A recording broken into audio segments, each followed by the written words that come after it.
Welcome USASBE Nation and participants today. We're going to talk with you about USASBE 2022's Pioneer and Persevere awards that are going to be coming up.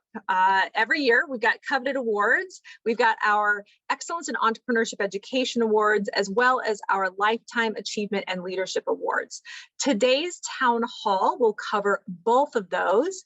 And Judi Eyles, who is the director of the Papa John Center for Entrepreneurship at Iowa State University and is our USASBE 2022 Program Awards Chair, will be covering the process and a number of other issues with regards to our, what we lovingly call the Program Awards, because Excellence in Entrepreneurship Education Awards is kind of a long thing to say. And then I will go ahead and cover the Lifetime Achievement and Leadership Awards. So I'm going to go ahead and pass it off to Judi. Here's what we're going to be covering today. At the end, we will have Q&A. So, but by all means, but when Judi is done, if you've got questions about the Program Awards, we can go ahead and answer those at that point in time. All right. And I invite chat questions as we go if it makes sense. So feel free to do that. So hi, everybody. I'm Judi Eyles. I'm, as Julie said, at Iowa State University. So we were very excited to be awarded the Model Program Award last year. So you can do this. If we can do this, everybody can do this. So happy to kind of take you through the process, which I will say the folks that did this last year have got it quite organized. So it's easy. But my first tip is plan ahead. It does take time. And if you want to put in a good submission, you don't want to do it 2 days ahead of the due date.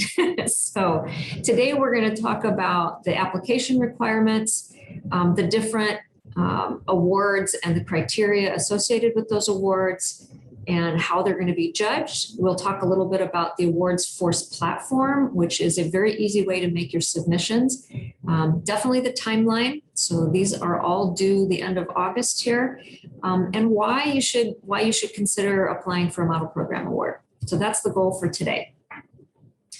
So first thing is the awards platform. And I can tell you Brittany's an expert at this platform. So any questions, she can walk you through. I'm fairly confident. But it is an online platform. And something that I learned in this process is you can write your submission, but there are segments of the application that you will want to upload your content to in pieces. Am I right, Brittany? Which is a little different than writing a whole report and uploading the whole document. So that would be the first thing I would suggest paying attention to is write your outline, but be prepared to upload it in chunks to the work platform. Something to note, this is different from your USASBE membership. So if you have USASBE membership, this is a little bit different login, although you can access it through the USASBE website. But this is a direct link to the award platform site. So you don't have to have your membership all done and memorized before you get into this platform. You can simply click on the link. And you will find in there the different award categories. And so just to restate, because I don't think we had a slide on this, but in the Excellence and for Education Awards, there are 4 categories. There is the Emerging Model Program Award, the Model Program Award, Pedagogical Innovation Award, and a Co-Curricular Award. So those are the 4 award categories. You can apply for more than one, but those are the 4 categories that you will select to go through the application process. You will find a plethora of information on the USASBE site with all the different criteria and all the very specifics about each of these awards. Who's eligible, what are they looking for, how they will be judged, and we'll take you through an example of just one of those categories today. And if you are a member, so a little note to update your membership and be a member, because if you do and you're a current active member of USASBE, you can see the nominations of past award winners. So again, the link there takes you to a list of past applicants, their nomination materials. Really, really helpful to review so that you have some sense as to how to build a winning application for your submission.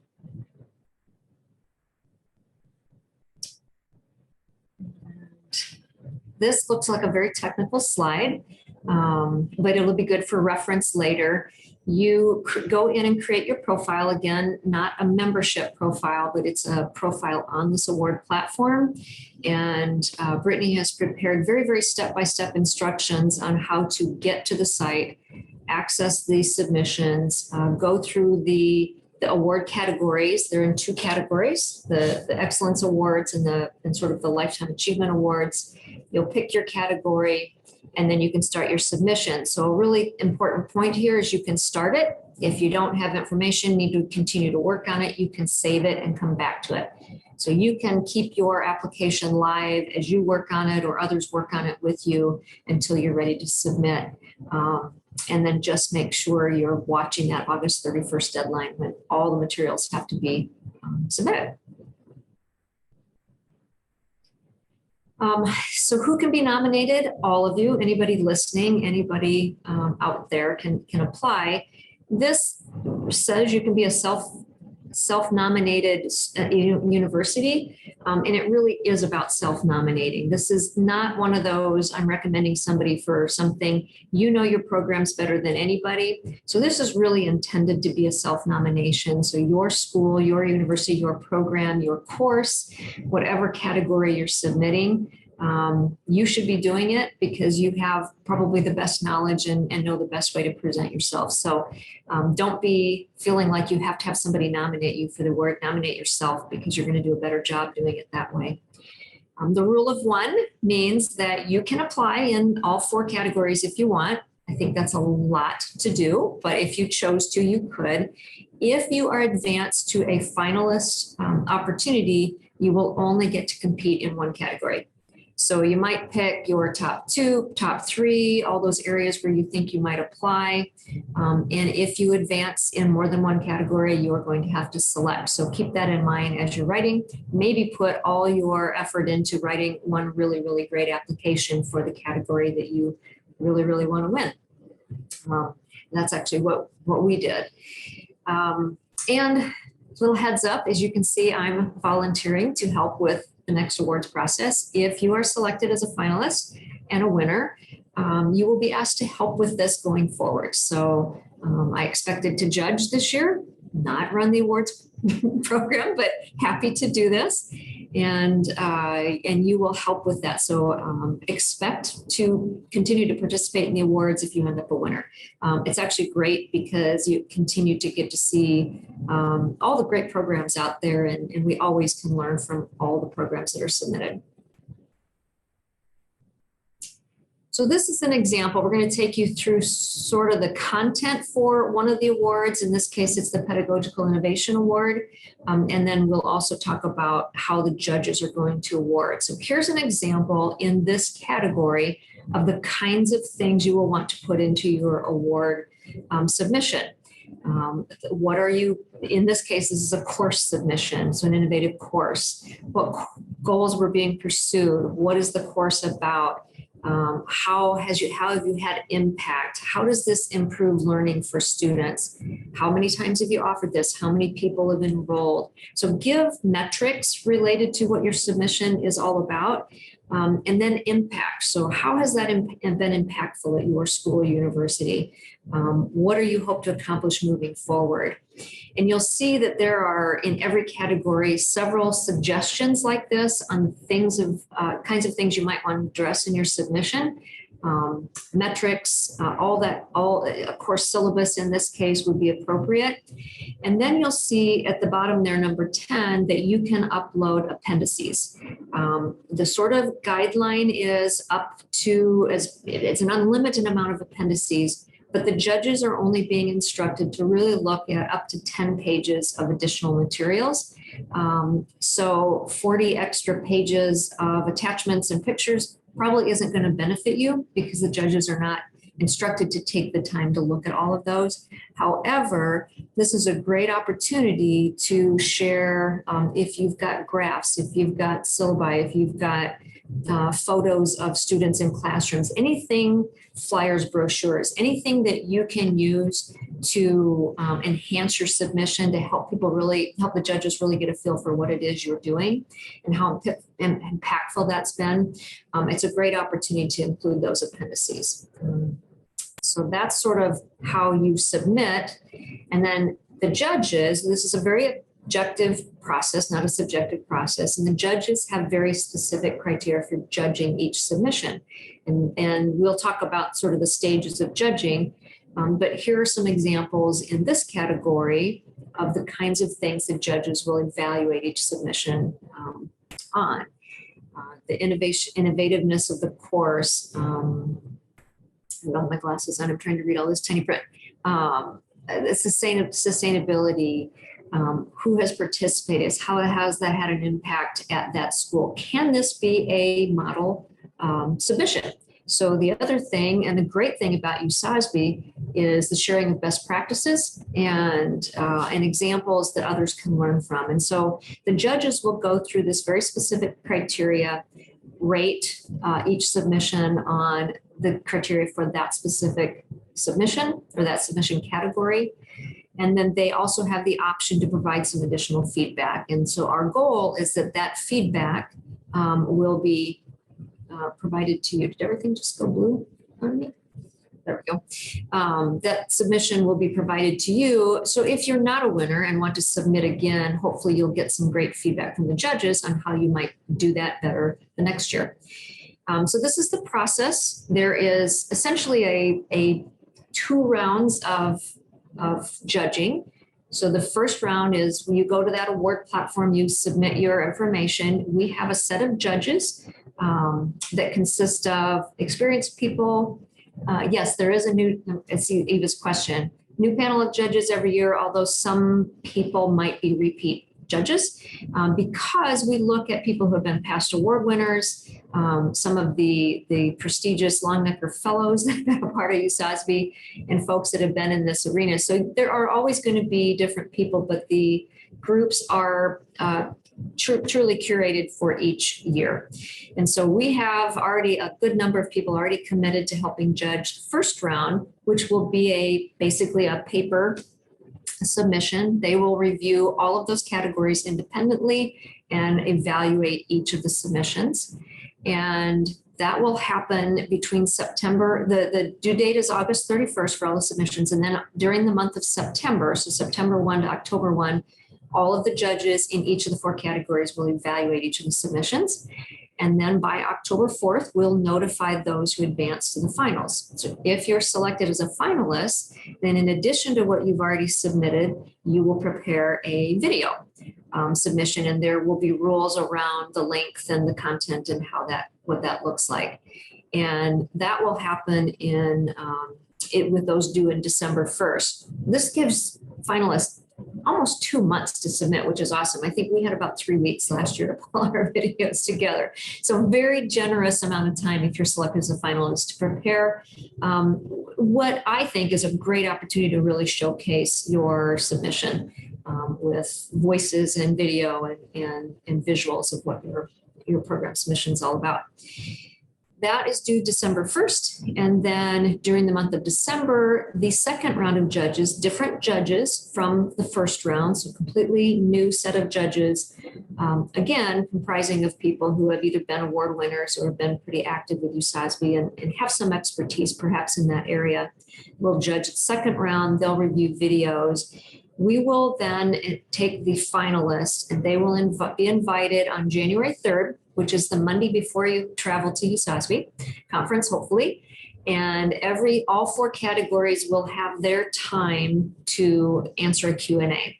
So at the final judging, the judges will have reviewed your materials, reviewed your video, and then everybody will come together. So you really will only give just a brief overview of your program, and it's really about Q&A. So the judges can ask the questions about anything that maybe wasn't clear in your submission, highlight a couple things, and it's a very fair process. But actually, the Q&A, which we had the opportunity to participate in, was really fun. And educational, because then we learned about those things that maybe weren't clear in our submission, or we were also given opportunities to really talk about some of the great things we've done. And so it's a very fun Q&A interaction for the finalists. And then the actual winners will be announced at the conference on January 8th. So that's the timeline. For you need to look it up August 31st. The second round is for the judges. Then you get notified, and then your next sort of key date is December 1st. So August 31st, December 1st, and January 3rd are the key dates that you need to keep in mind for your submission. And Julie, did you want to talk about this slide, or is that for me? I just wanted to, so benefits was one of the things that we wanted to cover. And clearly there's, everybody uses the awards as great ways to promote their program to students, to faculty, to alumni. So just think about how the benefits that you would like to really garner from a USASBE program award, right? I mean, and it's a really great way to think about how do you want to engage and how do you want to share back with the community, but then also what do you want to get out of it? The other piece of it is, as a finalist, one of the things, Judi mentioned that a video is something that's created. That video is something that we can continue to show, that you also can continue to show into your ecosystem and to those who are stakeholders within your organization. So we're hoping that even just with the process, while there can only be 4 winners of the awards, one on each award, all of the finalists also have something of tangible value that they can take and utilize within their groups. So I get to comment because two of these pictures are from our visit.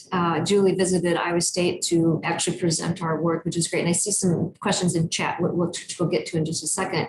But for us, we've been doing entrepreneurship for a long time, but this award really raised awareness of USASBE and our program on our campus and in our community.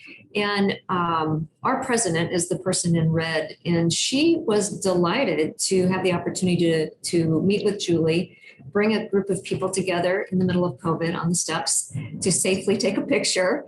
But the other thing that happened to us is it provided funding. So the president actually has provided funding to our program because she was so excited about this award. So there's some great benefits that can come with being an award winner. It's a great thing to promote. Again, we had the pleasure of having Julie on our campus, which was awesome. And so do it. I mean, apply and try to get an award. It was a great experience for us, and we're delighted to be an award winner last year. I might just answer some of these questions real quickly. And Judi, the question from Jessa was, is the 10-page limit a new requirement? Old ones, most are well over 10 pages. Do you want to speak to that, or would you like for me to? Yeah, you're welcome to. Yeah. We limited it to 10, I will tell you that, because it kind of sounded like nobody was going to look beyond that. But yeah, that was a change last year, and specifically, and so before there was not a clear articulation of what questions you should really cover or answer in your application. So that's one of the things that happened last year, and we followed this year was these are the questions you need to answer, and then the appendices is limited. You can add more than 10 pages, but judges are not instructed to look at more than that. So 10 is kind of, we with the judges, if they had 20 applications to look at and they were 80 pages each, that would be too much. So we really tried to make that change here recently. So hope that helps. And then the question, this actually did come up. This is a really great question, Eva. Who may attend the Q&A from the institution if selected as a finalist? Our recommendation is that more is not necessarily better. Have your key people there. What you don't want to have is so many people that it's a distraction for the judges. Train everybody up really well, and have your key people there that you believe are going to do the best job really promoting and making the best case for you. The Q&A is recorded. And what we do is we pair your video, your prepared video that the finalists come up with, along with the Q&A, put that into a package, and then that becomes part of what is promoted throughout the conference as a pre-recorded session. And those were actually very well attended last year. Julie, I'll comment. When I remember doing our submission last year and thinking 10 pages of, I don't even know if I could come up with 10 pages. And then it was more, how do we pare down 20 pages of stuff we want to share back into 10? But, I looked at the comment there. If you end up with 11 and a half, I wouldn't worry about it. If that's what it takes to show what you're doing, you're not going to get ruled out if it's more than 10. Just may not all get looked at if it's much longer than that. Yeah, and really the 10-page document should not have the same information as what you actually upload into AwardForce in the individual question categories. So definitely recommend if answering those questions, that goes into the AwardForce fields, and then the 10-page appendices should probably be something different and not the same information. Cool. Good questions. Yep. Oh, so what if you don't win? Well, it's okay. You try again.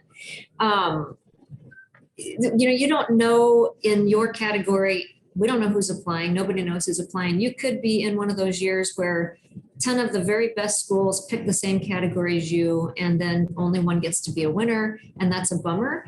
But it could be that only 2, and you don't know, so you got to play to win. And if you don't win, it's a great opportunity to learn. And I guarantee you, all of the people that have had winning submissions have also had submissions that didn't win. And it is something, and hopefully your programs are changing and improving, evolving year after year. So I would think everybody should be trying to submit every year, because it should look a little bit different every year, and you don't know what the pool is going to be. So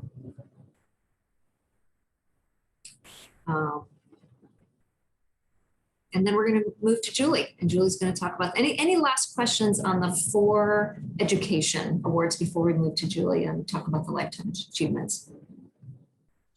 And do feel free to unmute yourself if you have a question at this point for Judi.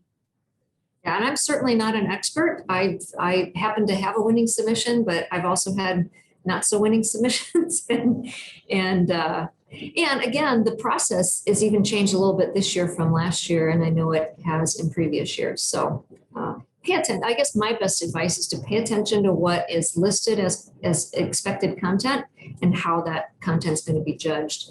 And if you follow that, you're setting yourself up for success, hopefully. Absolutely.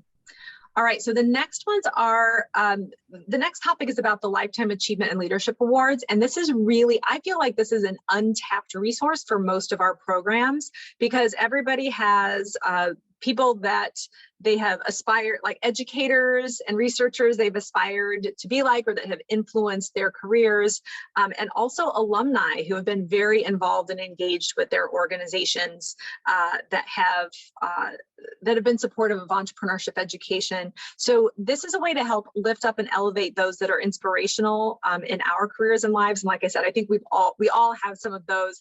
And you may not think that these awards are possibilities, but they are. We don't get enough, frankly, we don't get enough nominations in these awards to I don't know, to make it super complicated, I guess. I would love for it to be a really tough decision every year, but it's usually kind of a, wow, we wish we had a few more people to not saying that we aren't happy with the award winners, but we wish it was a little more competitive. So the USASBE Lifetime Achievement and Leadership Awards, there's a group of these. They're usually awarded annually. They're not required to be awarded annually. So if there's not a clear recipient that makes sense for a year, it can be skipped for a year. Typically not done, though. We typically do try to give these every year. The first one is the Max S Wartman USASBE Lifetime Achievement Award for Entrepreneurship. This is really considered the highest award for an individual within the organization. It can be for an individual, or it could also be an organization, either profit or nonprofit, that really is looking at how does entrepreneurship education be the best it can possibly be. And so this is really about passion, this is about dedication and pursuing entrepreneurism in education, commerce, and other venues. The lifetime commitment commitment to entrepreneurship education. And it really is important that we talk about this one and that we really think about nominations. And it's the most complex nomination as far as the Lifetime Achievement Awards. It is done via the Awards Force platform. So that the USASBE.awardsplatform.com, that is the same place you go for these awards. What you will need to be ready to upload is your information, the information for the nominee, and then a 600-word assessment of the nominee that demonstrates outline criteria. And all of these are available on our website, all the criteria. And if you have questions, please do reach out to me, because I'm happy to share some information or examples of recipient letters from the past. You will also, for this particular award, need to provide 2 to 3 references with contact information that would be willing to write a letter of support. It's just good practice to do this, but also we use some of those quotes in the process of awarding the awards presentation, I'll put it that way. Examples of past recipients so that you can kind of see who in USASBE has kind of risen to this level in the past. Most of these names are probably very familiar to you.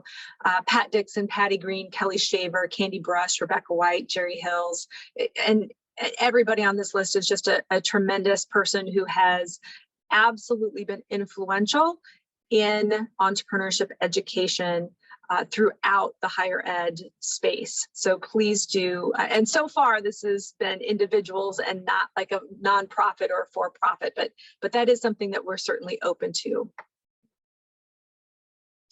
There's also the John Hughes Award for Entrepreneurial Achievement. So John passed away this year, just a few months back, and it's something that I'm glad that we were able to lift him up in the past, but then also now it's going to be a special award going forward, since now it's something named after a great leader in entrepreneurship achievement.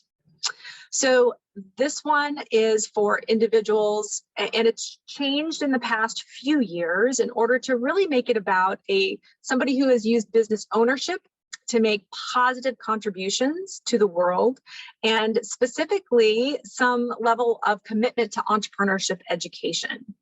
So it can be a business owner, it could also be a CEO of some existing organization that has really looked at how to improve entrepreneurship education, entrepreneurial advocacy, any of this type of stuff, using philanthropic achievement in order to pay it forward.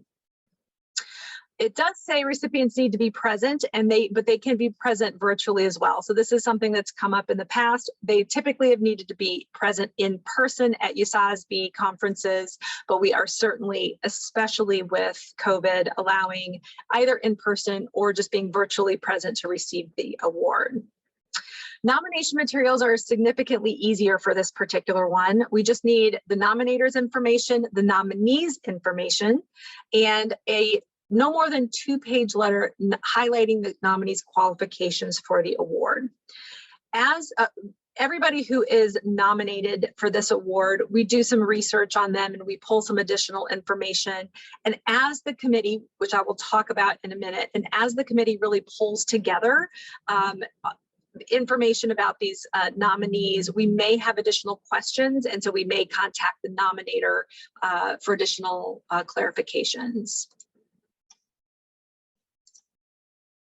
Past recipients to this, you'll see in the past few years it has been a little bit different. It's really been focused on entrepreneurs who have really focused on supporting entrepreneurship education. So that's where you have the Steve Blank, the Steve Spinelli, and before that it was also individuals who were entrepreneurial, but it had a little bit different flavor to it.